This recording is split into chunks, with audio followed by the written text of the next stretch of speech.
صلو علی الحبیب صلی اللہ تعالی علی محمد صلی اللہ علیہ وسلم۔ نصرت الہی کا سبب یہ دین اسلام کی مدد ہے، اور یوم دفاع پاکستان یہ نصرت الہی کی، اللہ تعالیٰ کی مدد کی عظیم یادگار ہے۔ قرآن و سنت میں ان خوش نصیبوں کا تذکرہ فرمایا گیا جنہیں رب تعالیٰ نے دونوں جہاں میں اپنی مدد سے نوازا، یوں وہ دنیا اور آخرت میں عزت اور سرفرازی پاتے ہیں، اور ان میں سر فہرست وہ لوگ ہیں جو اللہ تعالیٰ کے پسندیدہ دین اسلام کی مدد کرتے ہیں اور اسلام کا جھنڈا بلند کرنے کے لیے اپنی طاقت کے مطابق کوشش کرتے ہیں۔ ارشاد باری تعالیٰ ہے، یا ایہا الذین آمنوا ان تنصروا اللہ ینصرکم ویثبت اقدامکم۔ اے ایمان والو، اگر تم اللہ کے دین کی مدد کرو گے تو اللہ تمہاری مدد فرمائے گا اور تمہیں ثابت قدمی عطا فرمائے گا، اور میدان جنگ میں بھی ڈٹے رہو، اسلام پر استقامت نصیب ہوگی اور پل صراط پر بھی تمہارے قدم نہیں ڈگمگائیں گے۔ خزانہ عرفان میں یہ تفسیر موجود ہے۔ ایک دوسرے مقام پر یوں ارشاد فرمایا، وَلَيَنصُرَنَّ اللَّهُ مَن يَنصُرُهُ إِنَّ اللَّهَ لَقَوِيٌّ عَزِيزٌ۔ اور جو اللہ کے دین کی مدد کرے یقیناً اللہ تعالی ضرور اس کی مدد فرمائے گا۔ اللہ اکبر۔ تاریخ گواہ ہے کہ جب بھی مسلمانوں نے دین کی سربلندی کے لیے اجتماعی طور پر کوشش کی، اللہ تعالیٰ کی مدد سے کامیابی ان کے قدم چومے، کامیابی نے ان کے قدم چومے، اور غزوات نبویہ اور دور فاروقی کی فتوحات سے آج تک ہر دور میں دنیا نے اللہ تعالیٰ کا یہ وعدہ پورا ہوتے دیکھا ہے۔ پاکستان کو ہی لے لیجیے، بانیان پاکستان نے اسلام کی سربلندی کے لیے اپنی تمام توانائیاں صرف کی اور اخلاص کے ساتھ یہ نعرہ لگایا، پاکستان کا مطلب کیا؟ لا الہ الا اللہ۔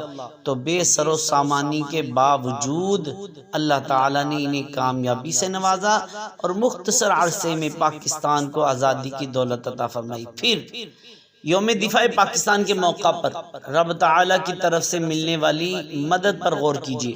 6 ستمبر 1965 کو بھارتی افواج نے رات کی تاریکی میں بھاری توپ خانے کے ساتھ لاہور پر 3 اطراف سے حملہ کیا۔ وہ اس خوش فہمی میں تھے کہ صبح کا ناشتہ لاہور کو فتح کر کے وہاں کریں گے۔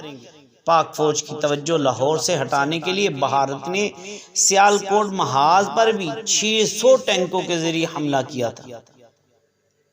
کہا جاتا ہے کہ دوسری جنگ عظیم کے بعد یہ ٹینکوں کی سب سے بڑی لڑائی تھی، مگر پاک آرمی، فضائیہ، بحریہ نے اپنے اپنے دائرہ کار میں بہادری کی اعلیٰ مثالیں قائم کی۔ اللہ تعالیٰ کی مدد اور نصرت سے دشمن کو تمام محاذوں پر پسپا کیا۔ کئی واقعات سے معلوم ہوتا ہے کہ اس جنگ میں پاک فوج کو اللہ تعالیٰ کی مدد اور نبی رحمت صلی اللہ علیہ وسلم کی نگاہ عنایت حاصل تھی۔ بھارتی فوج اور ہوا بازوں کو جب پاکستانی فوج نے گرفتار کیا تو وہ حیران ہو کر پوچھتے تھے، پاکستان کے وہ سبز پوش یعنی سبز لباس والے مجاہد کہاں ہیں؟ ہم سخت سے سخت حملہ کرتے تھے لیکن وہ سبز پوش بڑے اطمینان سے ہمارے حملے کو ناکارہ بنا دیتے اور ہمیں پسپائی پر مجبور کر دیتے۔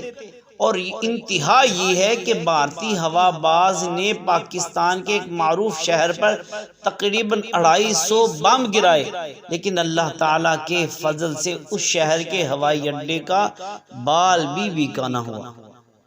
تو یہ 7 روزہ چٹان لاہور جو ہے نا 29 نومبر 1965 میں یہ دیکھا جا سکتا ہے۔ شیخ الاسلام خواجہ محمد قمر الدین سیالوی رحمۃ اللہ تعالی علیہ نے فرمایا کہ جب ہندوستان سے پاکستان کی جنگ شروع ہوئی تو میرے والد گرامی مجاہد اعظم خواجہ محمد ضیاء الدین سیالوی رحمۃ اللہ تعالی علیہ مجھے خواب میں ملے اور فرمایا، ہم جہاد پر جا رہے ہیں، تم بھی مکمل تیاری کر کے آ جاؤ۔ کہتے میں نے کہا، غریب نواز، پاکستان والے اسلام کی طرف توجہ ہی نہیں دیتے، ان کی طرف سے جہاد کیسے ہو سکتا ہے؟ آپ نے فرمایا، جیسے بھی ہو آخر پاکستان ہے نا، جیسے بھی ہیں آخر پاکستان ہے، مسلمانوں کے سر چھپانے کی جگہ تو ہے نا۔ اللہ اکبر۔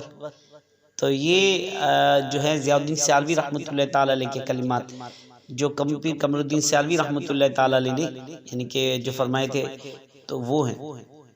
تو نصرت الہی جو ہے اس کا سبب یہ اللہ تعالیٰ کی مدد جو ہے، اس کے لیے ہمیں اپنا اسلام، اپنی ایمان کو پختہ کرنا چاہیے۔ انشاءاللہ اللہ تعالیٰ کی مدد ہمارے ساتھ ہوگی، اللہ تعالیٰ کی مدد ہمارے شامل حال ہوگی۔ ہمارا یقین کامل ہونا چاہیے کہ اللہ تعالیٰ جو چاہے اس پر قادر ہے، اور اللہ تعالیٰ کی بارگاہ میں دعا کرتے رہنا چاہیے، یا اللہ تو ہماری مدد فرما، دینی معاملات میں، دنیاوی معاملات میں تیری مدد درکار ہے، مولا تو مدد فرما، تیری مدد کے بغیر ہم کامیاب نہیں ہو سکتے۔ اللہ پاک عمل کی توفیق عطا فرمائے، آمین بجاہ النبی الامین صلی اللہ علیہ وسلم۔